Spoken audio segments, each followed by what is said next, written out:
I've also summoned the Auditor General to our committee to come and shed more light on where she thinks that 4.1 billion went, because she may have an idea.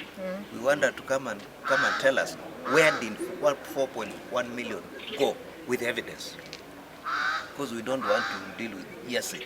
Here as a committee, we rely on evidence, nothing else. We are not a talk show. Are not signatories of the CDF money, and sometimes media, please don't attribute any alleged loss of CDF money to any member of parliament. It is a management by a board who have employees called fund managers, and the MP has nothing to do with it. May I also then steal the opportunity to thank the Speaker of the National Assembly and my chairman for accepting that we examine the audit reports of constituencies in this region from Kisii Town. I'm pleading with you, my chair, that we make this annual. We don't have to call our constituencies to come to Nairobi. Let us go to where they are. Committee examines fund account managers of CDF. We do not examine members of parliament. I think that is clear. CDF, which we examine, and NGAAF, these are funds which come from the national government and then go to the villages, which have impacted the lives of many people in the villages. And if you fly all over Kenya, you'll be able to see at least a project in every village in Kenya initiated by CDF, unlike other funds. And therefore, as a committee,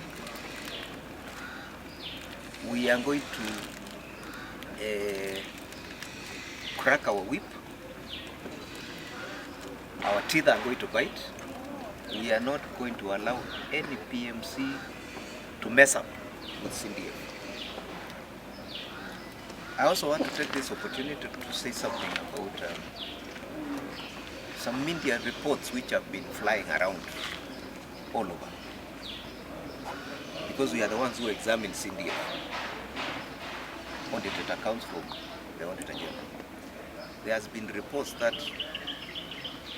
the Auditor General in Kenya has examined accounts of CDF, and she does not know where 4.1 million has gone. 4.1 billion, yes. 4.1 billion.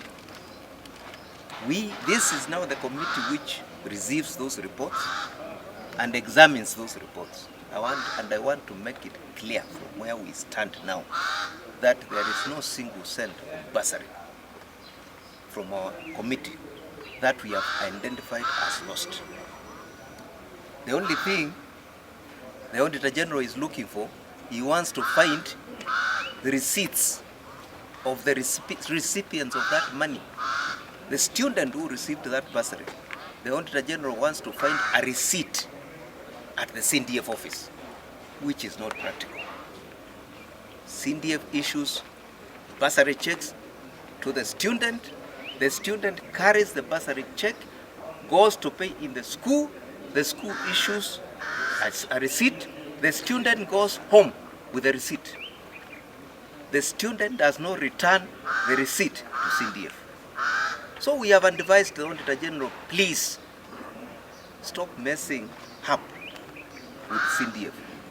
If you want to investigate use of bursaries, look at the bank statements of the CDF account, see whether that check left that account, inquire from the school where that student was schooling, find out whether that check was banked in the school's account. But stop dealing with the petty issues. From where we sit as a committee, those are petty issues, and blowing whistles for nothing, as we are okay with the accounts. no constituency in Kenya has stolen bursary. Even the county for NGAAF, nothing.